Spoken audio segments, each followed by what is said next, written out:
Hello everyone, I am Shiba Tyagi, your educator. In this video, we will discuss about the Battle of Buxar. In our previous video, we had discussed about the Battle of Plassey, in which I had told you about the incidents of Battle of Plassey. If we talk about the Battle of Buxar starts from Mir Qasim. It was fought between the English East India Company and the combined forces of Mir Qasim, Shuja-ud-Dowla and Shah Alam II. In our previous video, I had told you about the Mir Qasim. Who was Mir Qasim? In Battle of Plassey, Mir Qasim has played an important role. If we talk about the Battle of Plassey and if we talk about the Battle of Buxar, it is related to Battle of Plassey. जो Battle of Buxar है वो Battle of Plassey से ही जुड़ा हुआ है. Battle of Plassey में जो English हैं, जो ब्रिटिशर्स होते हैं, वो सिराजुद्दौला को हराकर उसको मार देते हैं और उसके बाद मीर जफर को न्यू रूलर बनाया जाता है.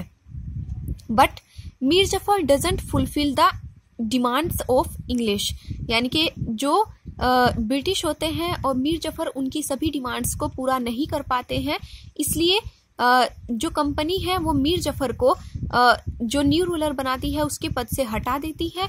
And in 1760 the British made Mir Kasim the new ruler of Bengal.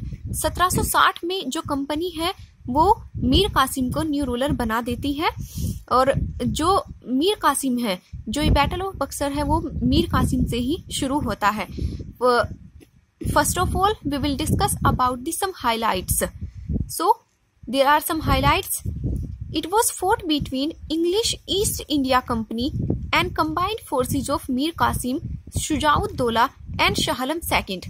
यानी कि जो बैटल ऑफ बक्सर होता है ये होता है इंग्लिश ईस्ट इंडिया कंपनी और मीर कासिम, शुजा-उद-दौला एंड शाह आलम II की जो कंबाइंड फोर्सेज होती है उनके बीच जो बैटल ऑफ बक्सर होता है. As I told you about the battle of Plassey. Battle of Plassey was fought between the British and the Robert Clive and the British and the Sirajuddaulah. जो बैटल ऑफ बक्सर है वो सिराजुद्दौला और रॉबर्ट क्लाइव के बीच में होता है. While the battle of Buxar was fought between Mir Qasim, Shuja-ud-Daula and Shah Alam II and with English East India Company. यानी कि इंग्लिश ईस्ट इंडिया कंपनी और combined forces of Mir Qasim, Shuja-ud-Daula and Shah Alam II. And it took place on 22 October 1764. And where is Buxar? Buxar is located at the west of Patna. यानी कि पटना के west में बक्सर स्थित है. And it took place in 1764. Now we will discuss about the some important events of this war. First point is, as Nawab of Bengal, Mir Qasim tried to assert his authority. He denied the British undue trading privileges. The company declared war on him and defeated him in 1763. Mir Jafar was restored as the Nawab of Bengal. यानी कि as I told you in Battle of Plassey, जो Battle of Plassey होता है उसमें मीर कासिम को नवाब of Bengal बना दिया जाता है. Because Mir Zafar doesn't fulfil the old demands of the British. जो मीर जफर है वो ब्रिटिश की जो डिमांड है उनको पूरा नहीं कर पाते हैं. इसलिए जो मीर कासिम है, मीर कासिम को न्यू नवाब ऑफ बंगाल बना दिया जाता है. बट व्हाट हैपन्स, जो मीर कासिम है वो कुछ चीजें ऐसी करते हैं जिससे जो ब्रिटिश है वो उनको अच्छी नहीं लगती हैं. सो जो मीर कासिम है, Mir Kasim, if you talk about Mir Kasim, what happens in this war? Mir Qasim did some things. He dismissed all of Mir Jafar's officials who were close to the company. यानी कि जो मीर कासिम है, मीर कासिम जो मीर जफर के कुछ ऑफिशियल्स होते हैं, क्योंकि जो बैटल ऑफ प्लासी होता है वो एक कॉन्स्पिरेसी के तहत होता है जिसमें मीर जफर इन्वॉल्व होते हैं. तो इसलिए जो मीर कासिम है वो मीर जफर के जितने भी ऑफिशियल्स होते हैं उनको कंपनी से डिसमिस कर देते हैं. He invited mercenaries to train his soldiers in the new methods of warfare. और जो मीर कासिम है वो और क्या करते हैं, वो कुछ नई मर्चेंडरीज लेकर आते हैं ताकि वो अपने सोल्जर्स को वॉरफेयर के लिए ट्रेन कर सके। तो ये भी ब्रिटिशर्स को अच्छा नहीं लगता है, बिकॉज क्योंकि उनकी जो ब्रिटिशर्स की जो आर्मी होती है वो वेल ट्रेंड होती है, तो इसलिए वो नहीं चाहते हैं कि उन्हीं की बराबरी करने के लिए सोल्जर्स आए। And third is he abolished taxes on internal trade to provide equal opportunities to the English and the Indians. यानी कि ये क्या करते हैं, जो टैक्सेज होते हैं इंडिया में, इंटरनल ट्रेड के जो टैक्सेज होते हैं, मीर कासिम उनको भी बंद कर देते हैं। इंटरनल ट्रेड के जो टैक्सेज होते हैं उनको ये फिनिश कर देते हैं, और इक्वल अपॉर्चुनिटीज, ये जोर देते हैं इक्वल अपॉर्चुनिटीज पर कि जो इंडियंस हैं, जो इंग्लिश है, उनके लिए इक्वल अपॉर्चुनिटी आए, सबको बराबरी का अवसर मिले, बराबरी का हक मिले। तो ये बात भी ब्रिटिशर्स को अच्छी नहीं लगती है। He also try to check the misuse of trade privileges of the British, यानी कि वो और क्या करते हैं, वो जितनी भी इंडिया में इस वक्त जो ट्रेड प्रिविलेजेस होती है ब्रिटिशर्स के द्वारा, जिसका ब्रिटिश है वो मिसयूज करते हैं, वो उसको भी रोकने की कोशिश करते हैं। So the British were surprised bye these moves, यानी कि मीर कासिम के जितने भी वो सब मूव्स होते हैं उनसे जो ब्रिटिश है वो बहुत ज्यादा सरप्राइज हो जाते हैं।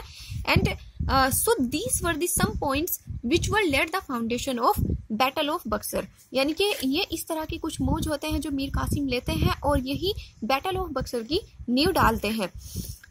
Next point is Mir Qasim entered into alliance with Nawab Shujauddaulah and Mughal Emperor Shah Alam II for expelling the English from Bengal. यानी मीर कासिम जो है वो शुजाउद्दौला के पास जाते हैं, नवाब शुजाउद्दौला के पास जाते हैं, and Mughal emperor Shah Alam second के पास, for expelling the English from Bengal. जो इंग्लिश पीपल होते हैं, जो इंग्लिश होते हैं, जो ब्रिटिश होते हैं, उनको बंगाल से बाहर निकालने के लिए। एक्चुअली व्हाट हैपन्स, जो मीर कासिम है वो इनकी अलायंस शुजाउद्दौला और शाह आलम सेकंड के पास आने से पहले जो ब्रिटिश होते हैं उनके साथ कुछ वॉर लड़ चुके होते हैं, बट उन सभी वॉर में मीर कासिम हार जाते हैं। So finally he entered into alliances with Nawab Shujauddaulah and Mughal emperor Shah Alam second for expelling the English from Bengal.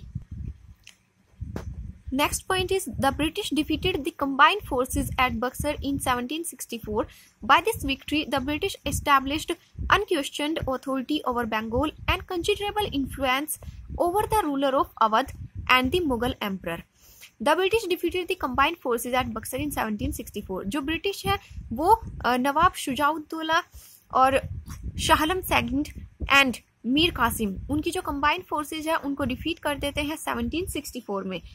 In 1764 their combined armies met the English forces, यानी कि 1764 में उनकी जो कंबाइंड आर्मी होती है वो ब्रिटिशर्स की आर्मी से मिलती है। And by this victory now we can say that इस विक्ट्री से जो ब्रिटिश है वो बंगाल पर, ऑल ओवर द बंगाल, वो अपनी एक अथॉरिटी जमा लेते हैं।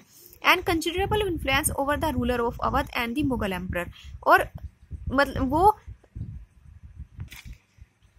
और इससे वो अवध के जो रूलर होते हैं और मुगल एम्परर होते हैं उन पर अपना इन्फ्लुएंस डालते हैं।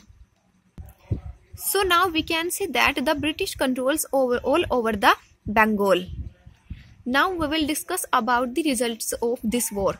Mir Qasim and his allies Nawab of Awadh, Shujauddaulah and the Mughal Emperor Shah Alam II were defeated and the EEIC became the real master of Bengal. Mir Qasim and his allies. As I told you earlier about the Mir Qasim entered into alliances of Shujauddaulah and Shah Alam II. So, लेकिन क्या होता है, इसकी जो result निकल कर आते हैं, जो ब्रिटिश है वो मीर कासिम, शुजाउद्दौला और शाह आलम सेकंड की जो कंबाइंड फोर्सेज होती है उनको हरा देते हैं, और English East India company Bengal की रियल मास्टर बन जाती है। Because we have seen this in the battle of Plassey. Battle of Plassey में भी हमने यही देखा था कि वो सिराजुद्दौला को हरा देते हैं। और बैटल ऑफ बक्सर की अगर हम बात करते हैं तो बैटल ऑफ बक्सर में वो मीर कासिम, शुजाउद्दौला, शाह आलम सेकंड के कंबाइंड फोर्सेज को हरा देते हैं। Mir Qasim was expelled from Bengal and Mir Jafar was reinstalled. Means to say that Mir Qasim Mir Qasim को क्या कर दिया जाता है, एक्सपेल कर दिया जाता है। ब्रिटिशर्स जो हैं, जो ब्रिटिश हैं, वो मीर कासिम को बंगाल से बाहर कर देते हैं एंड मीर जफर वो रीइंस्टॉल्ड, यानी कि मीर जफर को दोबारा से नवाब ऑफ बंगाल बना दिया जाता है। इन battle of Plassey I had told you about the Mir Zafar, the company became Mir Jafar the new ruler of Bengal, but he doesn't fulfill the all demands of company, so company Mir Zafar को हटाकर मीर कासिम को न्यू रूलर बना देती है। But if you talk about battle of Buxar, battle of Buxar में जो मीर कासिम है वो कंपनीज के खिलाफ चले जाते हैं, इसलिए उनके खिलाफ वॉर होते हैं, कंपनी जो है उनके खिलाफ वॉर कर देती है, इसलिए कंपनी जो है, जो ब्रिटिश है, वो उनको क्या करते हैं, एक्सपेल कर देते हैं बंगाल से एंड मीर जफर वो रीइंस्टॉल्ड, यानी कि वही मीर जफर जिनको मीर कासिम से पहले, जो मीर कासिम से पहले नवाब रूलर होते हैं बंगाल के, उनको हटा दिया जाता है, वो फिर से बैटल ऑफ बक्सर में आ जाते हैं एंड मीर जफर वॉज रीइंस्टॉल्ड, उनको दोबारा से नवाब ऑफ बंगाल बना दिया जाता है। It ended with treaty of Allahabad, battle of Buxar was ended with treaty of Allahabad, यानी कि जो बैटल ऑफ बक्सर है वो इलाहाबाद की ट्रीटी के साथ खत्म होता है। And what was the treaty of Allahabad? In 1765, Shujauddaulah signed the Treaty of Allahabad with the English East India Company. The Mughal Emperor granted the right to collect revenue from Bengal, Bihar and Odisha to the company. In 1765 में after 1 year of Battle of Plassey, यानी कि Battle of Plassey जो was fought in 1764 और उसके 1 year बाद 1765 में जो शुजाउद्दौला है वो ट्रीटी ऑफ इलाहाबाद साइन करते हैं with the English East India Company, English East India Company के। The Mughal emperor granted the right to collect revenue from Bengal, और जो मुगल एम्परर है शाह आलम सेकंड, वो क्या करते हैं, वो कंपनी के साथ राइट टू कलेक्ट, वो कंपनी के साथ कुछ रेवेन्यू की राइट होते हैं जो बंगाल, बिहार और ओडिशा से जुड़े हुए होते हैं, वो कंपनी के साथ साइन करते हैं। And it was signed by Robert Clive and Shah Alam II, and the Diwani allowed the company to use the revenue resources of Bengal to purchase cotton and silk textiles, maintain the company's troops and meet the cost of building the company's forts and offices at Calcutta। यानी कि जो treaty होती है, treaty of Allahabad, इसमें न केवल जो revenue है सिर्फ उसकी बात कही जाती है, बल्कि कुछ मिलिट्री की भी बात कही जाती है। And if you talk about the military powers, we can say that the battle of Buxar clearly displayed the superior military power of the English. So at last we can say that it laid the strongest foundation of British in Bengal. This topic has completed, and I hope that it would help you.